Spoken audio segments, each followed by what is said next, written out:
नमस्कार दोस्तों, मैं अश्विनी कुमार आप सभी का SCERT बिहार की ओर से स्वागत करता हूं। दोस्तों, आज हम चर्चा करेंगे कि लर्निंग आउटकम यानी अधिगम प्रतिफल की आवश्यकता क्यों हुई, क्यों इसका निर्माण किया गया, इसकी रचना की गई, क्यों बनाया गया, जबकि सारी गतिविधियां, सारे कार्यक्रम विद्यालयों में देश भर में चल रहे थे। फिर लर्निंग आउटकम या अधिगम प्रतिफल की क्या आवश्यकता हो गई, ऐसा क्या हुआ है जिसको लेकर के लर्निंग आउटकम का निर्माण किया गया देश भर के लिए और जो आज प्रासंगिक बना हुआ है। तो आइए देखते हैं, इसमें थोड़ी चर्चा करते हैं कि लर्निंग आउटकम की आवश्यकता क्यों हुई। दोस्तों, ये हम सभी जानते हैं कि सीखना और शिक्षण का यानी अध्यापन करना ये उद्देश्यपूर्ण कार्य है, उद्देश्यहीन नहीं है। कोई भी व्यक्ति या छात्र जब कुछ सीखता है उसका एक उद्देश्य होता है। शिक्षण कार्य जब अध्यापक करते हैं कक्षाओं में तो उनका भी एक उद्देश्य होता है। और उद्देश्य क्या होता है आप देख सकते हैं कि एक शिक्षक जो शिक्षण कार्य कर रहे हैं इनका उद्देश्य होगा कि उनके छात्रों में उस छात्र के उम्र के आधार पे, छात्र की कक्षा जिस कक्षा में अध्ययन कर रहा है उस कक्षा के आधार पे और जिस विषय का अध्ययन कर रहा है उस विषय के आधार पे जो वांछनीय कुशलताएं, दक्षताएं विकसित होनी चाहिए थी उनका विकास सुनिश्चित किया जा सके। यानी छात्रों में उम्र आधारित, कक्षा आधारित और विषय आधारित कुशलताओं का विकास किया जा सके। ये उद्देश्य होता है शिक्षण का जो एक शिक्षक करता है। इसी तरह छात्र जो सीख रहा है उसका भी यही उद्देश्य होगा कि मेरे अंदर भी उम्र आधारित दक्षताएं विकसित हो जाए, मैं भी उन सारी कुशलताओं को प्राप्त कर सकूं, सीख सकूं, जिसके प्राप्त करने और सीखने से मैं दैनिक जीवन की समस्याएं का समाधान प्राप्त कर सकूंगा। तो ये कुशलताएं छात्रों के अंदर जो कि वर्ष वर्ष किसी भी कक्षा में अध्ययन करने के पश्चात उत्पन्न हो जानी चाहिए थी, वो क्या उत्पन्न हो गई हैं, यह जानने के लिए लर्निंग आउटकम का निर्माण किया गया। छात्रों का वर्तमान कुशलताओं का स्तर क्या है, उनका वर्तमान सीखने का स्तर क्या है, उनके ज्ञान का स्तर क्या है, वो कितने दक्षताएं या कुशलताओं को प्राप्त कर सके हैं, जो उनको पढ़ाया जा रहा है विद्यालय में, कक्षाओं में, उनमें कितने चीजों में वो सफल हो पाए हैं, कुशल हो पाए हैं, यह जानने के लिए लर्निंग आउटकम का निर्माण किया गया। हम आप सभी जानते हैं, हम आप सबने अपने जीवन में कई बार ऐसे उदाहरण देखे होंगे सोशल मीडिया पर और व्यवहारिक रूप से भी कि कक्षा 5 का छात्र है परंतु वो अपनी निर्धारित कक्षा में जिसमें पढ़ रहा है उसकी पाठ्यपुस्तक को पढ़ नहीं सकता, भाषाई ज्ञान उसे नहीं है। कक्षा 5 का ही छात्र है और वो जोड़ घटाव और गुणा भाग संबंधी साधारण संक्रियाओं की समस्याओं का हल नहीं कर पाता, उनका उपयोग अपने दैनिक जीवन में नहीं कर पाता। जैसा कि हम आप सभी जानते हैं कि लर्निंग आउटकम क्या होता है कि जो दक्षताएं, जो चीजें हमने सीखी हैं उसका अपने दैनिक जीवन में उपयोग करना। यानी किसी भी कक्षा में वर्ष भर पढ़ने के पश्चात, उन विषयों को का अध्ययन करने के पश्चात एक छात्र के अंदर जो कुशलताएं उत्पन्न हो जानी चाहिए थी वो उत्पन्न हो गई कि नहीं, यह जानने के लिए लर्निंग आउटकम का निर्माण किया गया है। और इन कुशलताओं का विकसित हो जाना लर्निंग आउटकम है। तो जो जिस उद्देश्य हेतु हमने शिक्षण कार्य किया, जिस उद्देश्य के लिए बच्चे ने सीखा, छात्र ने सीखा, वो विद्यालय गया साल भर, क्या वो कुशलताएं, वो उद्देश्य हमारी प्राप्त हो पाई हैं, यह जानने के लिए लर्निंग आउटकम का निर्माण किया गया। आगे देखते हैं दोस्तों कि यह अब किसके किसके लिए आवश्यक है। जाहिर बात है कोई चीज जिसके लिए बनती है उसके 2-4 क्षेत्र होते हैं, उन क्षेत्रों के लिए आवश्यक होती है। यहां हम देखते हैं कि लर्निंग आउटकम हमारा शिक्षक के लिए आवश्यक है, छात्र के लिए आवश्यक है, विद्यालय के लिए आवश्यक है और छात्रों के माता पिता के लिए आवश्यक है। तो शिक्षक और छात्र, विद्यालय, माता पिता के लिए किस रूप में आवश्यक है, आइए देखते हैं। एक शिक्षक को यह जानना चाहिए कि जो भी विषय, यहां मैंने अमुक विषय लिखा है, इसका अर्थ हुआ कि इसमें बहुत सारे विषय आ सकते हैं, जो जिस विषय का अध्ययन शिक्षक कराता है विद्यालय में, गणित पढ़ाता है, विज्ञान पढ़ाता है, भाषा पढ़ाता है, जो भी विषय का वो अध्यापन करते हैं शिक्षक, उस विषय को पढ़कर के छात्रों को क्या लाभ होगा, वह विषय छात्रों को क्यों पढ़ना चाहिए, क्यों पढ़ाया जाए, उस विषय के अध्ययन के पश्चात छात्र में कौन कौन सी कुशलताएं विकसित होंगी। ये जो 3 बातें अभी आप स्क्रीन पर देख रहे हैं, इसकी जानकारी एक शिक्षक को होनी चाहिए। ये उद्देश्य होगी क्यों पढ़े कोई छात्र, अगर गणित पढ़ता है उसे क्यों पढ़ना चाहिए, विज्ञान पढ़ता है तो क्यों पढ़ना चाहिए। ये 2-4 विषयों के पढ़ने से उस छात्र के अंदर कौन सी कुशलताएं विकसित होंगी, क्योंकि ये छात्र केंद्रित समय है, छात्र केंद्रित सारी गतिविधियां हो रही हैं जो कि लाभकारी होती हैं छात्रों के लिए। तो छात्र को ये पता होना चाहिए कि मेरे अंदर कौन सी कुशलताएं होनी चाहिए। और ये बात सबसे पहले शिक्षक को पता होनी चाहिए कि गणित अगर विषय पढ़ाया जाए तो क्यों पढ़ाना चाहिए हम सभी को गणित। आगे देखते हैं।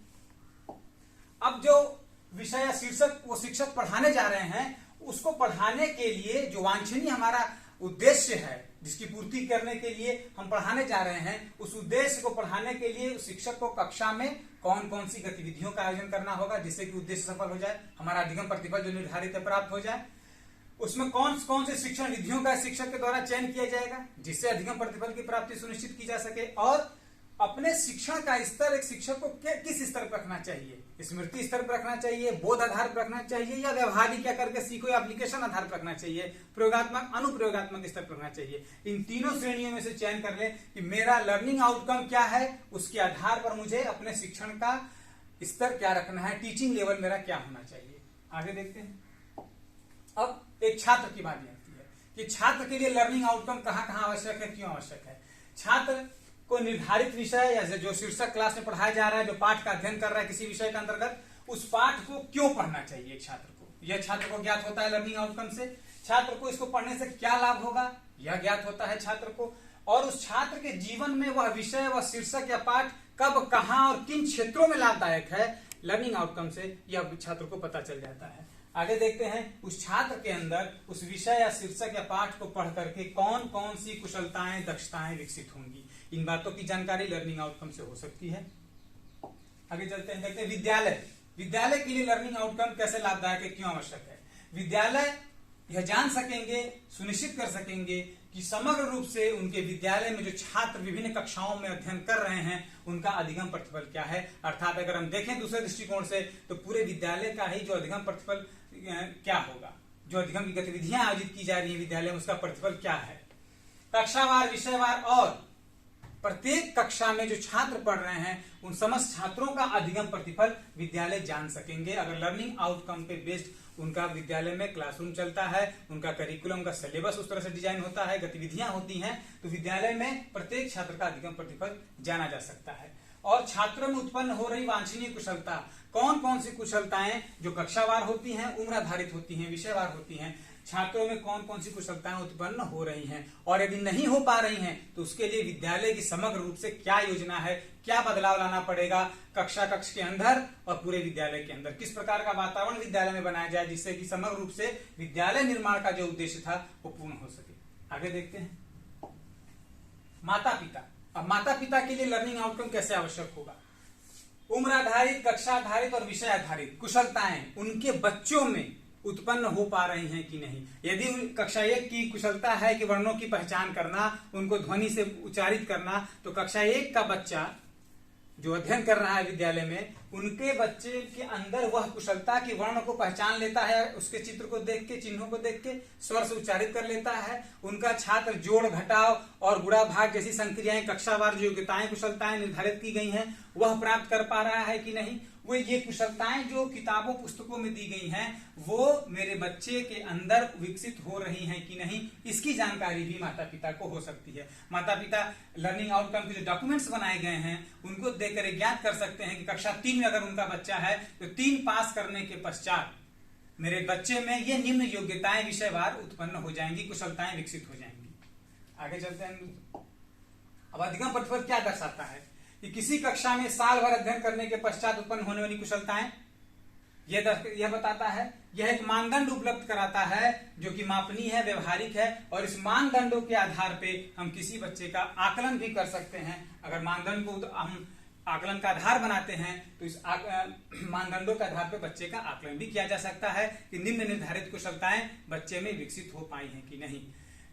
दोस्तों, लर्निंग आउटकम के जो डॉक्यूमेंट्स हैं वो एनसीईआरटी के वेबसाइट पर उपलब्ध हैं और एससीईआरटी बिहार के ई-लॉट्स जो है वेबसाइट पर वहां भी मिल जाएगा, जहां पे विषयवार, कक्षावार और एससीईआरटी बिहार ने पाठवार भी बनाया है। पाठ के अनुसार भी प्रत्येक पाठ का अपना लर्निंग आउटकम डिसाइड किया है, वो आप ई-लॉट्स वेबसाइट पे जाके सरलता से प्राप्त कर सकते हैं। इसकी प्राप्ति के बाद जो बातें ही बताई गई वो सारे कार्यक्रम सुनिश्चित हो जाएंगे और आपके विद्यालय में और प्रत्येक शिक्षक के जो छात्र होंगे, साथ ही छात्र और माता पिता, वो सब लाभ की स्थिति में होंगे कि मेरे बच्चे में क्या कुशलताएं उत्पन्न हो रही हैं, और छात्र भी देखेगा कि मुझ में कौन कौन सी कुशलताएं उत्पन्न हो जानी चाहिए। एक पारदर्शी भरा कार्यक्रम है, ये अभिलेख है जिससे छात्रों को पता चलता है कि हाँ, मेरे अंदर कक्षा 3 से 8, 5 जो भी क्लास में पढ़ रहा है उनमें मेरे अंदर कौन कौन सी कुशलताएं इन विषयों को पढ़ने से उत्पन्न हो जाएंगी। तो दोस्तों, मेरा आपसे आग्रह है कि आप जाएं एनसीईआरटी और एससीईआरटी की वेबसाइट पर और जाकर के इन डॉक्यूमेंट्स को प्राप्त करें और अपनी कक्षा में गुणवत्तापूर्ण शिक्षा को सुनिश्चित करें। धन्यवाद।